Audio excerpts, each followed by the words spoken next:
TV, akhir-akhir ini masyarakat sedang menyorot soal harga emas yang melesat sekali ya. Kalau kemarin-kemarin masih di kisaran 1 juta rupiah per gram. Hari ini tadi, waktu pagi tadi saya baca koran, kaget juga ya, sudah 3,1 juta per gramnya.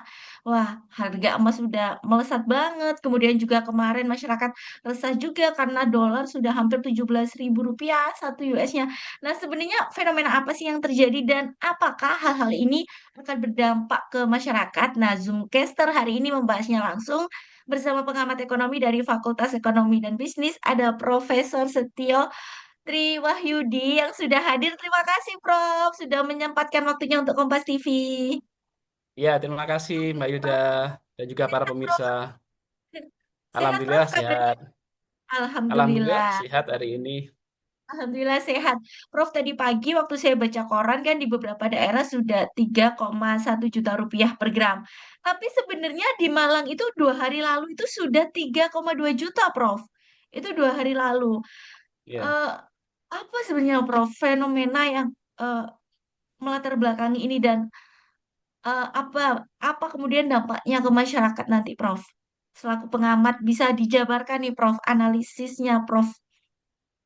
oke. Terima kasih Mbak Hilda terkait dengan harga emas yang terus melonjak ini ya. Sebetulnya ini bukan sesuatu hal yang apa namanya mengagetkan ya. Ya, mengagetkan karena mungkin harganya terlalu mahal ya. Tapi sebetulnya kalau harga emas itu trennya meningkat sebenarnya sudah dari sejak lama itu memang begitu ya. Mungkin batasannya hari ini tuh mungkin di luar kewajaran kita ya sampai 3 juta sekian hanya per 1 gram ya. Nah, ini sebenarnya fenomena apa ya? Kalau kita cermati ya, perilaku masyarakat kita itu sebetulnya kan ketika kita memiliki dana lebih ya, itu mesti kita pinginnya mencari aset yang aman untuk menaruh dana kita ya. Nah, emas itu memang menjadi salah satu dan satu-satunya memang ya aset yang paling aman ya. Seringkali kawan-kawan ataupun masyarakat menyebutnya ini adalah safe haven ya, artinya aset yang aman ya. Aman maksudnya bahwa aset ini itu dalam konteks kondisi apapun itu harganya cenderung terus meningkat ya, dan ini mengakibatkan orang akan menjadi nyaman ketika membeli emas sebagai cadangan untuk menyimpan modalnya ya. Apakah emas tidak ada alternatif lain? Sebenarnya alternatif lain untuk menyimpan dana kita sebenarnya cukup banyak ya. Seperti biasa kita dalam bentuk tabungan yang likuid, kemudian kita juga bisa deposito. Namun kita pahami bahwa kondisi ketidakpastian global hari ini ya, akibat perang di luar negeri dan juga kondisi-kondisi internal ya dalam konteks apa namanya suku bunga yang trennya itu juga sangat fluktuatif hari ini. Ya, kemudian kondisi apa namanya daya beli masyarakat yang mungkin terus menurun sementara kebutuhan masyarakat semakin membesar, artinya memilih instrumen dalam bentuk tabungan deposito itu tidak menguntungkan ya, dan yang lebih menguntungkan adalah membeli emas ya, karena trennya udah jelas ya, saya beli 1 gram hari ini misalkan 2,7, besok jadi 2,8, 2,9, itu kan sudah untungnya berkali lipat. Kita menabung, kita menunggu waktu paling tidak 1 bulan dulu ya. Deposito 1 bulan, 3 bulan kita baru dapat imbal hasil ya. Tapi emas kita beli hari ini, besok dijual harganya udah naik, Mbak. Sehingga itu yang kemudian membuat kenapa kok apa namanya tren emas itu terus meningkat ya. Sesuatu barang yang dia itu banyak dicari ya, banyak dibeli, permintaannya naik, tentunya harganya jadi naik. Itu hukum ekonomi, memang begitu. Oke, Oke, ya, ya. Prof, kita lanjut lagi.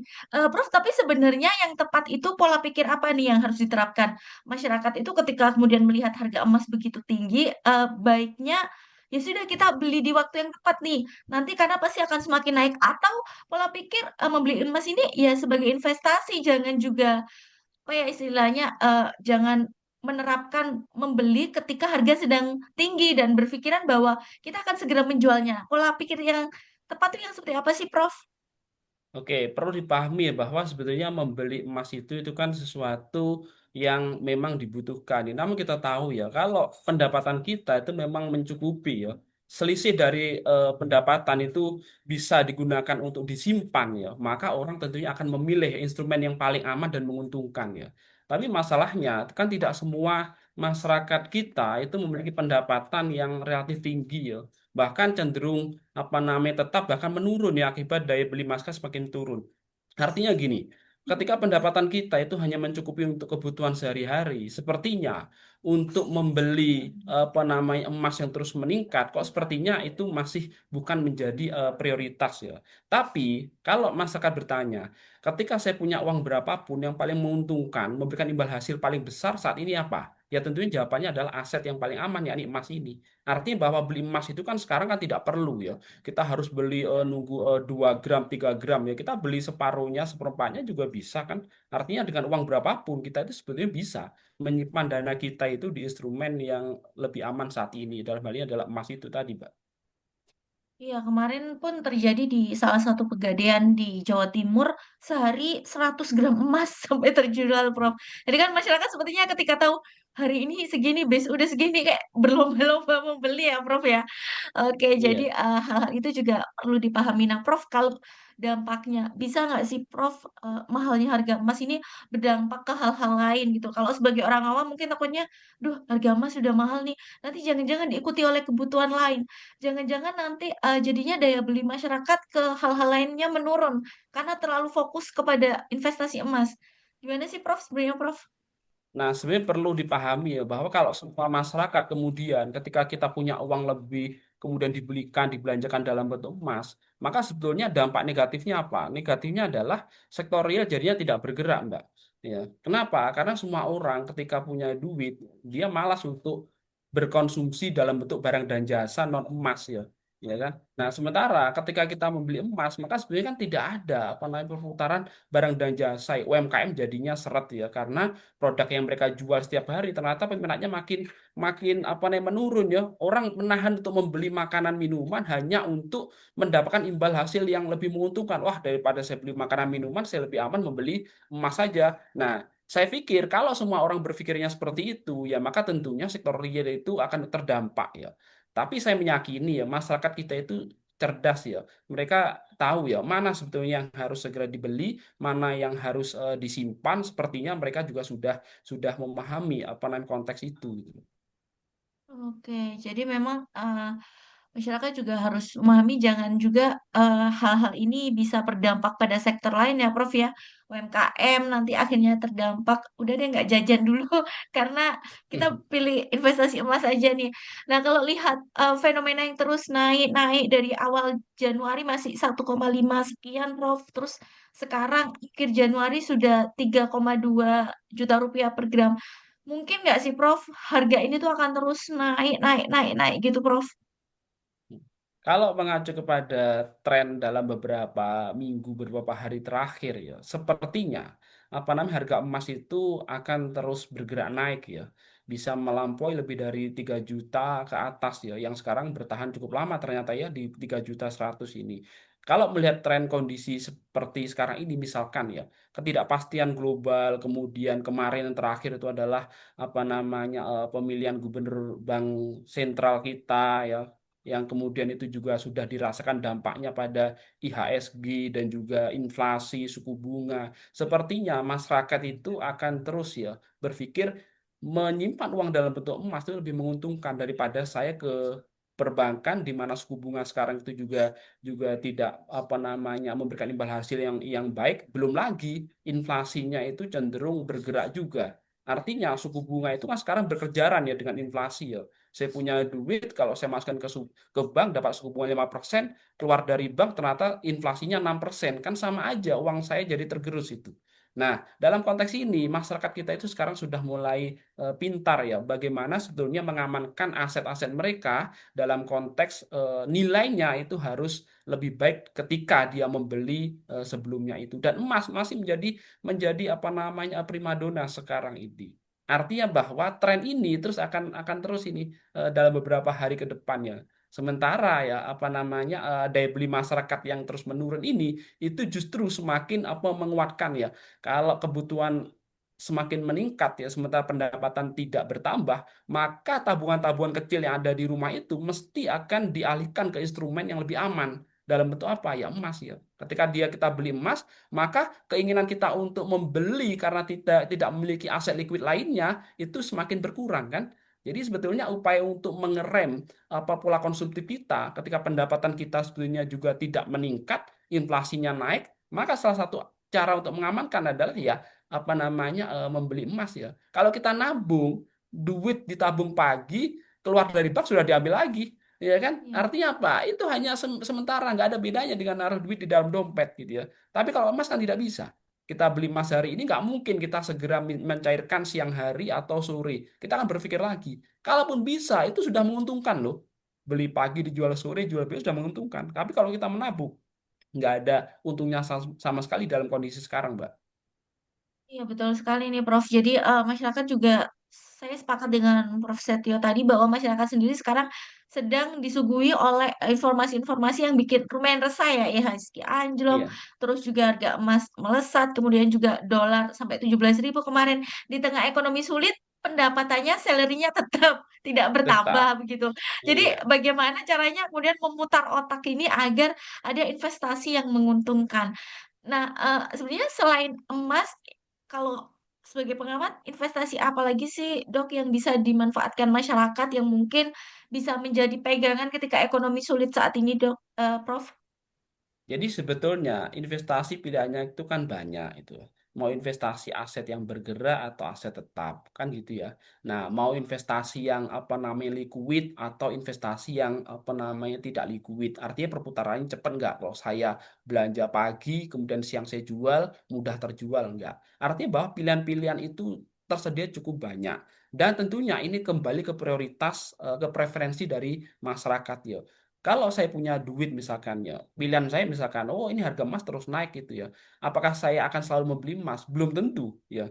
Nah, mungkin saya akan berpikir, oh kalau gitu saya tetap aja lah membeli aset apa namanya produktif lain yang misalkan ya, saya belikan tanah misalkan ya, saya beli tanah berapapun lah ya, kemudian saya bangun dia sebagai apa namanya kos-kosan ya, kita tahu ya area kampus ini kan perkembangan mahasiswanya terus naik nih. Jadi ibaratnya kalau kita investasi dalam bentuk apa namanya tanah kos-kosan itu nggak ada ruginya ya kan? Nah, artinya apa? Kalau saya punya duit, misalkan sama-sama punya duit 500 juta ya, saya belikan emas dapat berapa gram ini? Kalau ini saya belikan tanah, kemudian saya jadi untuk kos-kosan, atau saya beli apa namanya dua apa namanya apartemen misalkan ya, ini menguntungkan nggak? Nah, kita kan bisa mengkalkulasi, Mbak, yang lebih mana yang lebih cepat apa namanya perputaran duitnya.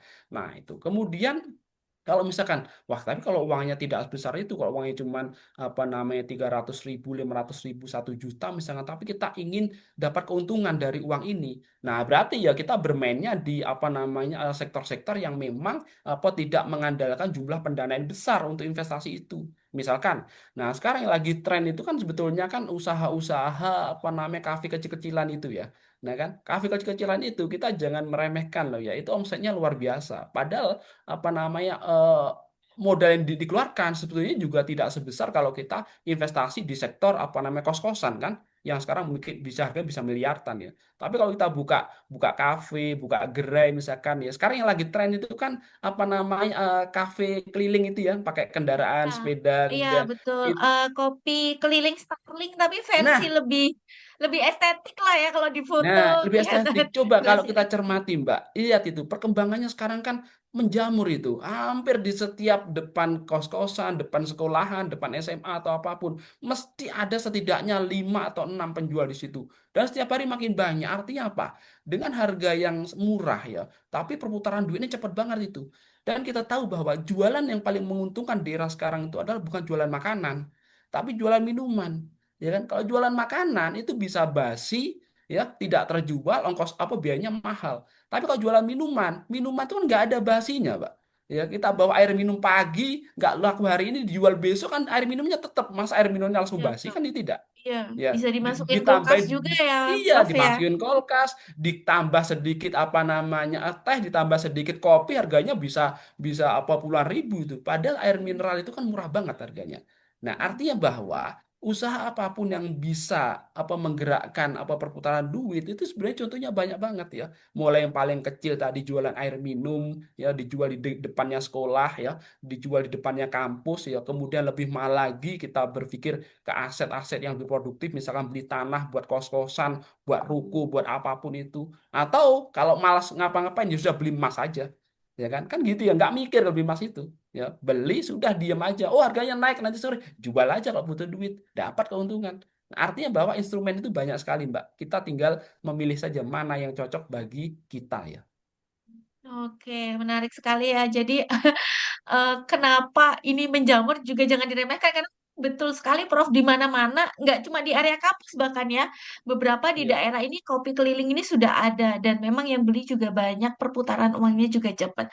Prof, kita juga mau bahas soal ini Prof. Kalau tadi emas, sekarang kita juga bahas dolar nih. Masih banyak masyarakat kita tuh yang bertanya-tanya, kenapa kemudian kita harus berpatokan pada dolar ketika dolar naik, semuanya jadi serba repot, bahkan kemarin hampir 17.000. Nah, penjelasan dari pengamat ekonomi, kenapa kenaikan dolar ini juga bisa berpengaruh ke masyarakat Indonesia, Prof?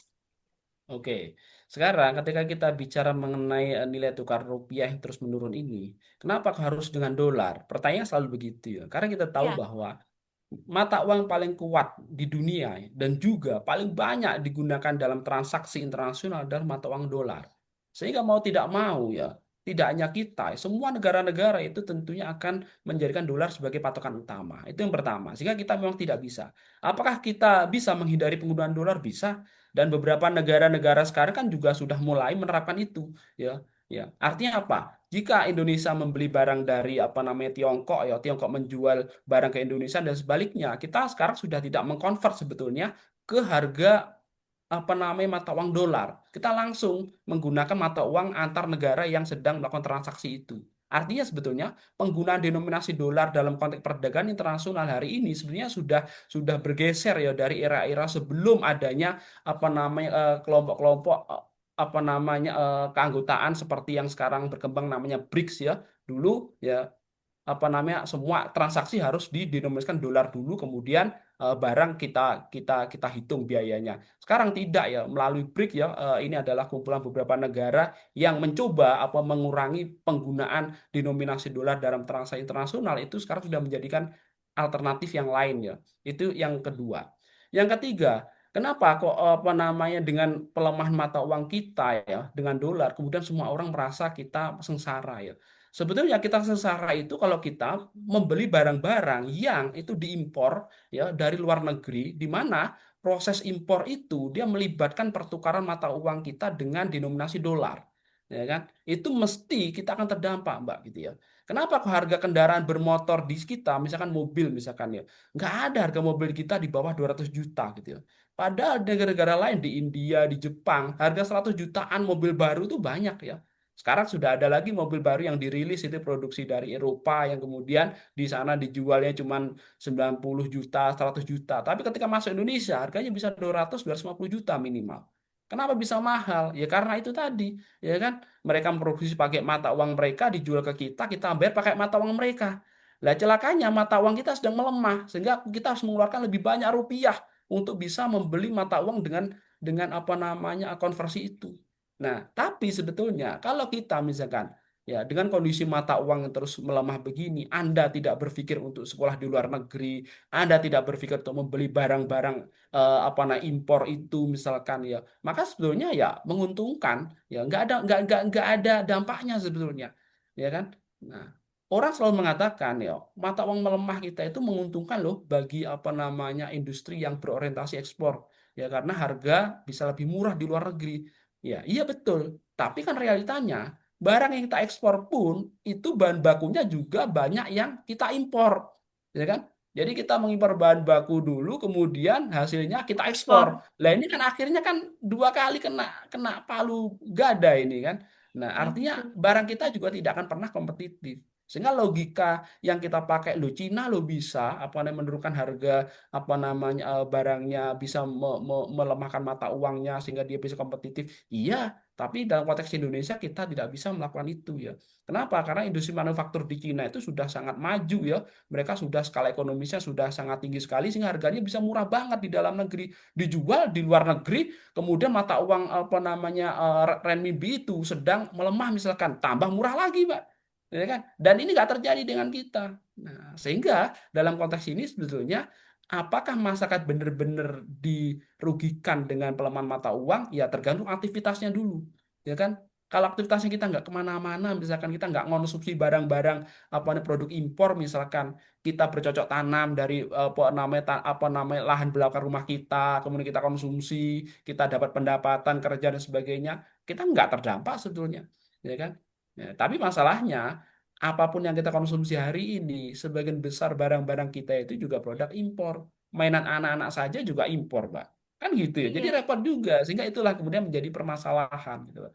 Ya, permasalahan Oke, kenapa bahkan uang berdampak ya pada aktivitas kita. oke, saya sepakat sih sama Prof. Setio. Berarti bisa dilakukan dari diri sendiri dulu ya, Prof ya. Kita dukung, kita support, kita beli dari orang-orang sekitar kita, UMKM sekitar kita. Kalaupun kita mau bergaya, fashion mungkin itu juga tidak pakai yang impor. Kita bisa pakai produk-produk dari karya anak lokal. Itu tidak akan berdampak Betul, bercocok tanam tadi, betul. ketahanan Iya, pangan dari rumah tangga. Misalkan buah pun, kadang buah pun ada yang impor ya, Prof ya. iya Buah aja karena yang kita konsumsi sehari-hari aja ada yang impor juga. Oke, ya, jadi jadi bisa artinya dimulai bahwa dari diri pelem, sendiri.